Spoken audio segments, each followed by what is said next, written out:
নমস্কার। পরম পুরুষ শ্রী শ্রী লোকনাথ ব্রহ্মচারীর চরণকে স্পর্শ করে, ভগবান শ্রী রামকৃষ্ণদেবের চরণকে স্পর্শ করে, জননীং শারদাং দেবী মা জগদ্ধাত্রী দুর্গারূপী শারদা মায়ের চরণ স্পর্শ করে তারা আমাকে সহায় রেখে আজকে আমি একটা নতুন পর্ব শুরু করছি। বর্তমান পরিস্থিতিটা কিন্তু খুব ভয়ঙ্কর। খুব আনন্দ বিষাদ দুটো একসঙ্গে যোগ হলে বিষাদের একটা ছায়া চতুর্দিকে ছেয়ে আসছে। আকাশের দিকে তাকালেও মনে হয় একটা বিষাদ, আশেপাশের মধ্যেও একটা ক্রন্দন, কান্না, যে যার প্রিয়জন হারানোর একটা দুশ্চিন্তা, একটা কান্নায় সারা পৃথিবীটা যেন একটা বিষময় পরিস্থিতি সৃষ্টি হয়েছে। বড় কঠিন পরিস্থিতি, খুব বেদনাদায়ক, বড় কষ্ট। ভগবানকে সেই সব সময়ের জন্যে প্রতি মুহূর্তে প্রার্থনা করি, এই পৃথিবীকে এই মহামারী মুক্ত করো প্রভু, পৃথিবীকে মহামারী মুক্ত করো।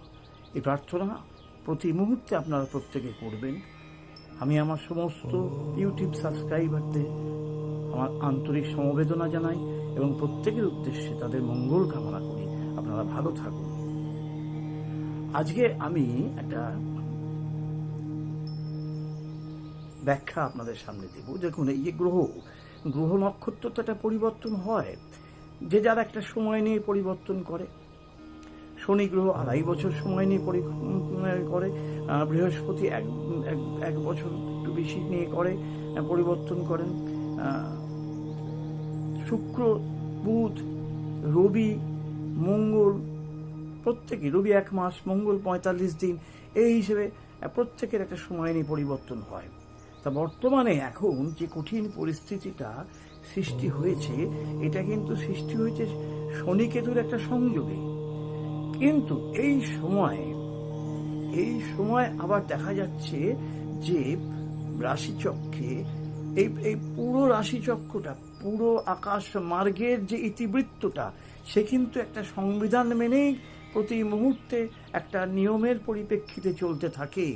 যে যার মতো করে নিয়মের পরিপ্রেক্ষিতে তাদের নিজস্ব রুলস মেনে, আকাশ মহামার্গের একটা সংবিধান মেনে এই গ্রহ নক্ষত্র রাশি, 12টা রাশি, 12টা ঘর দিয়ে তো সব নয়, আরো বিশ্ব ব্রহ্মাণ্ডের অসংখ্য গ্রহ নক্ষত্র আছে। কিন্তু আমাদের পৃথিবী পর্যবেক্ষণের এফেক্টটা কিন্তু এই 12 রাশি উপর দিয়ে, অর্থাৎ নবগ্রহের উপর দিয়ে হয়। তার একটা বিশাল ব্যাখ্যা আছে, সেটা পরে আলোচনার বিষয়।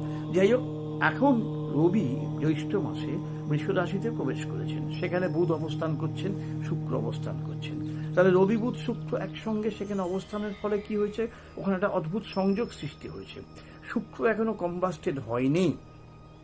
রবি শুক্র থেকে যখন 10 ডিগ্রির মধ্যে চলে আসবে, তখন শুক্রটা কনভার্সটেড হয়ে যায়। রবি বুধ শুক্রের সংযোগটা কিন্তু ম্যান্ডেন অ্যাস্ট্রোলজি দ্বিতীয়, এবং প্রত্যেকের জীবনের লগ্ন দিয়ে মেলান, সেটা কোন ঘরে অবস্থান করছে রবি বুধ শুক্র, সেই ঘর অনুযায়ী ফল পাবে। বর্তমানে এই সময় যেমন অনেকের একটা স্থিতাবস্থায় একটা সংযোগ, শুভ সংযোগ হওয়া উচিত, কিন্তু প্যান্ডামিক সিচুয়েশনে, এই কঠিন পরিস্থিতিতে অনেক সময় শুভ ফলটাও বেরিয়ে যায়, হতে দেয় না। তবুও কিছু ফল, মানুষ তো এখন ঘরে বসে ওয়ার্ক ফ্রম হোম করছে এবং অনলাইনে কাজ করছে, দেখুন তার মারফতে কিছু ভালো সংযোগ কিন্তু এই সময় আসবে। এবং পৃথিবী পরিবেষ্টিত অবস্থায় মানুষজনেরা যে রুলস অ্যান্ড রেগুলেশনের মধ্যে দিয়ে আছে, সেই চেতনাটা বাড়বে। রবি বুধ শুক্র সেই সংযোগের দ্বারা চেতনাটা বাড়বে। এবং দেখা যাচ্ছে অপরদিকে শনি মহারাজ মকর রাশিতে বসে আছেন, তিনি কিছুদিন বাদেই বক্রত্ব গতি প্রাপ্ত হবেন। অর্থাৎ শনি বক্রত্ব গতি প্রাপ্ত হওয়ার আগে চররাশিতে বসে থেকে এই যে ব্যাপারটা, ভয়ঙ্কর পরিস্থিতির সৃষ্টি হচ্ছে, চরমার্গে বসে আছে, এইটা বক্রত্ব গতি যখন হবে, বক্রী যখন হবে শনি, তখন কিছুটা উনি তো 6 মাস বক্রী থাকেন, অর্থাৎ 180 দিন বক্রীতে কিছুটা রেহাই, হয়তো ধীরে ধীরে ধীরে ধীরে এই রোগের কিছুটা রেহাই হবে। আবার ওদিকে দেখুন রবি বুধ শুক্রের কম্বিনেশন, এদিকে মিথুনের মঙ্গল বসে আছে, আবার এখানে বৃহস্পতি নিজে মঙ্গলের নক্ষত্রে আছে। এই যে কম্বিনেশনটা, শনি বসে আছেন নবমে, এই যে কম্বিনেশনটা, এই কম্বিনেশনটা কিন্তু কোনোটারই খারাপ ঘরের কম্বিনেশন না, কিন্তু কম্বিনেশন হয়েছে ম্যান্ডেন অ্যাস্ট্রোলজিতে মেষ লগ্নের অষ্টমে কেতু বসে আছে।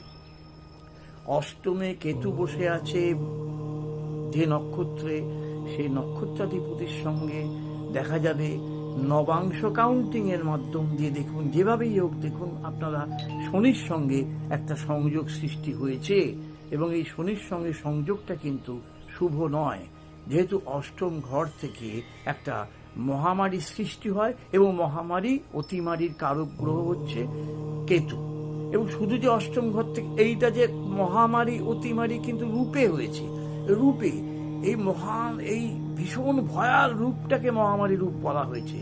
এটা কতটা মহামারী কতটা কি সেটা ব্যাখ্যা পড়ে, কিন্তু এটা একটা রূপে, এটা একটা বায়োলজিক্যাল ওয়ার, ভাইরাস ওয়ার হয়েছে, এটাকে মহামারী রূপ নিয়েছে। কিন্তু এইটা দ্বাদশ ঘর থেকেও হচ্ছে, হিসেব মতো জ্যোতিষশাস্ত্রের হিসেব মতো কোনো কোনো মানুষের ন্যাটাল চার্টে দ্বাদশ ঘর থেকে হচ্ছে, অষ্টম ঘর থেকে হচ্ছে, ষষ্ঠ ঘর থেকে কিন্তু এই রোগটা হচ্ছে না, হয় না।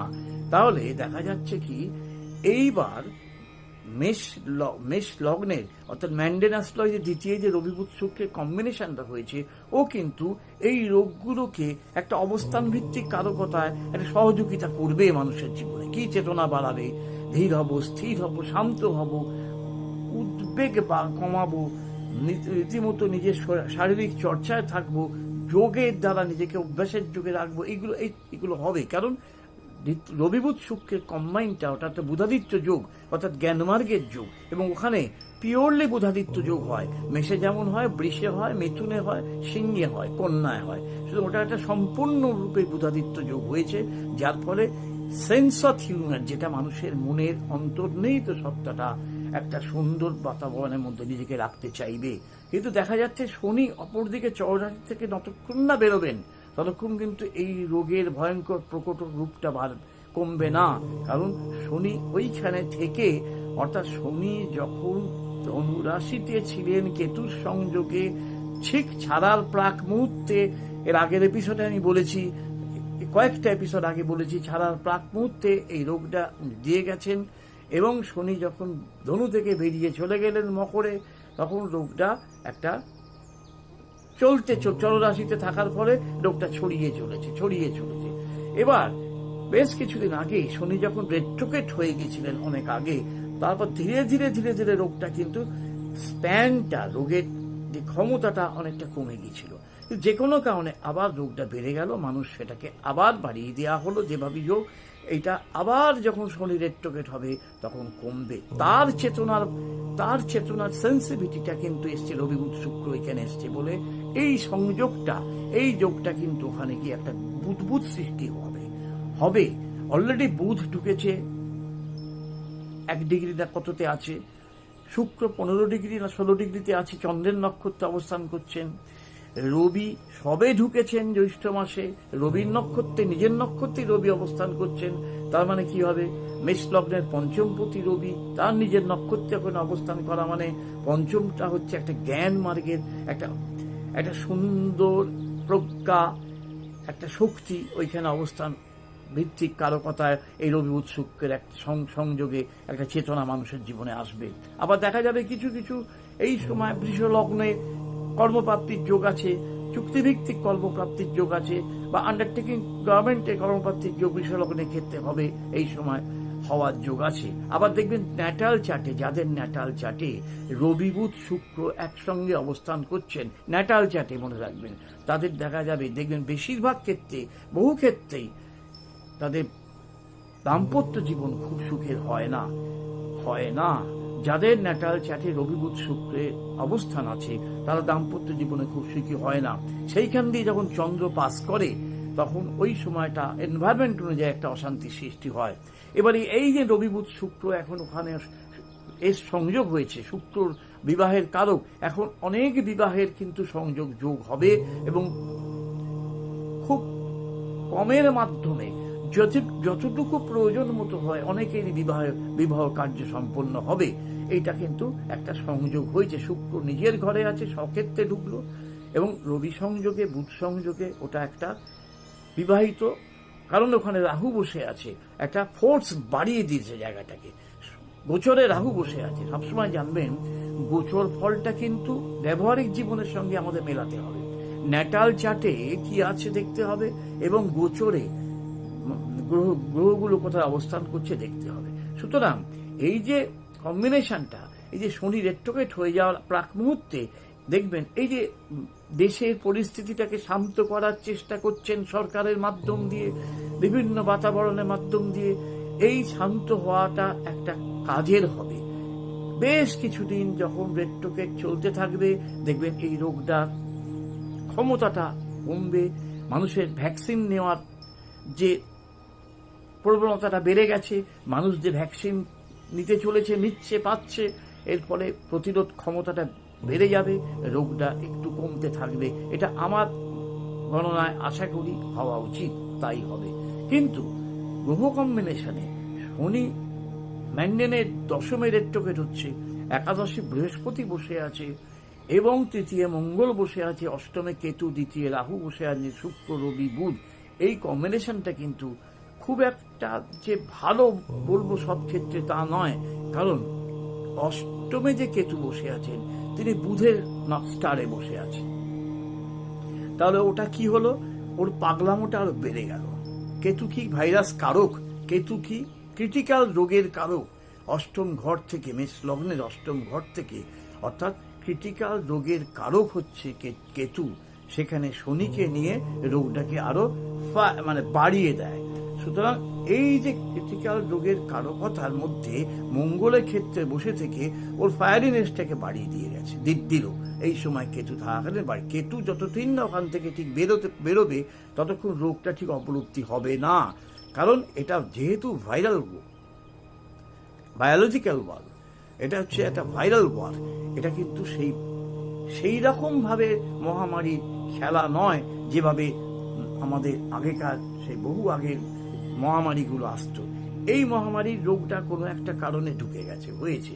যাই হোক, আপনারা এই যে গ্রহ কম্বিনেশনটা এখন সবাই সাবধানে থাকবেন, কিন্তু রবি বুধ শুক্রের সংযোগটা একটু শুভ ফল আশা করা যায়। যারা যারা যে কাজের মধ্যে নিজেদের প্রয়োজন মেটাতে চাইছেন, আশা করি ওই সময়টা, এই 1 মাস 1.5 মাসের মধ্যে কি 45 দিনের মধ্যে সেই সংযোগটা হবে।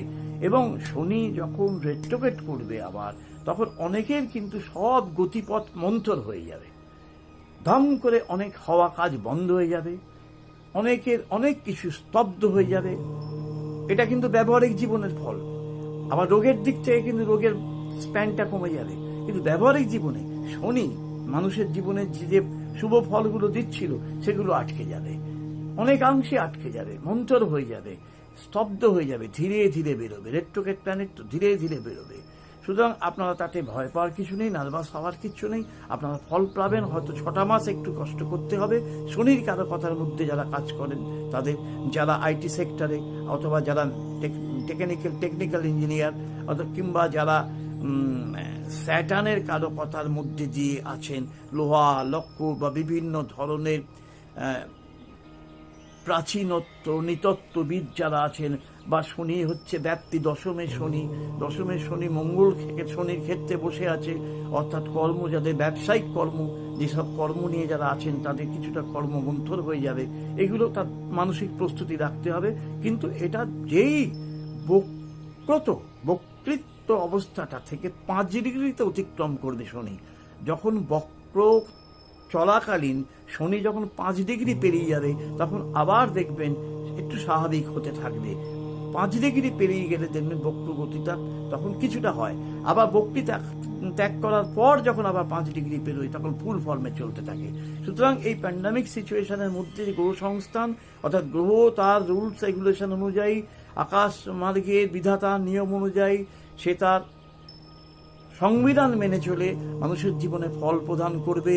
9টা গ্রহ, 12টা রাশি, 27টা নক্ষত্র, চালিকা শক্তি একভাবে সমানভাবে মানুষের জীবনে পড়বে, কারো কম কারো ফল বেশি, এবং সেটা দশা অন্তর্দশা দিয়ে দেখতে হবে সেই ফলটা তার মিলবে কি মিলবে না। এমনি গোচর সঙ্গে মেলালেই হবে না, গোচরে কিন্তু ফলটা মেলাতে হয়। ধরুন কারো এই প্রাপ্তিটা হবে কিনা, সেখানে দেখতে হবে গোচরে গ্রহগুলো কোন ঘরে যাচ্ছে, রবি শনি সুপার গ্রহগুলো কোন ঘরে যাচ্ছে। কিন্তু দশা না হলে ফল প্রাপ্তি মিলিয়েও লাভ নেই। এমনকি মানুষের মৃত্যু অব্দি এইভাবে গোচর দেখেও মেলানো যায়, কিন্তু দশাটা চাই। যে কোনো দশার সঙ্গে না মেলালে কোনো লাভ নেই। সুতরাং এখন এই যে গ্রহর কম্বিনেশনে শনি গ্রহ বক্রী হচ্ছেন, সুতরাং আপনারা একটু মানসিক তৈরি থাকবেন। অনেকে দেখবেন অনেক কিছু, বিদেশ যাওয়াটাও আটকে যেতে পারে, বিদেশে ভিসাটাও আটকে যেতে পারে, ব্যবসা ভিত্তিক কারণে একটু দুশ্চিন্তা বাড়তে পারে। ভয় পাওয়ার চিন্তার কিছু নেই। একটু স্থির অবস্থায় শনিকে আবার বক্রত অবস্থায় 5 ডিগ্রিতে হতে দিন, দেখবেন আবার স্বাভাবিক চলে আসবে। আর রবি বুধ শুক্রের যে কম্বিনেশনটা হয়েছে, সেই ফলটা এখন কিছুদিন ধরে ভোগ করুন। আশা করি আপনারা ভালো থাকবেন এবং এই সময়টা খুবই সাবধানে থাকবেন, ঈশ্বরের নাম নিয়ে থাকবেন, আনন্দে থাকবেন এবং নিজেকে সেফটি রাখবেন। জয় ব্রহ্মলোকনাথ।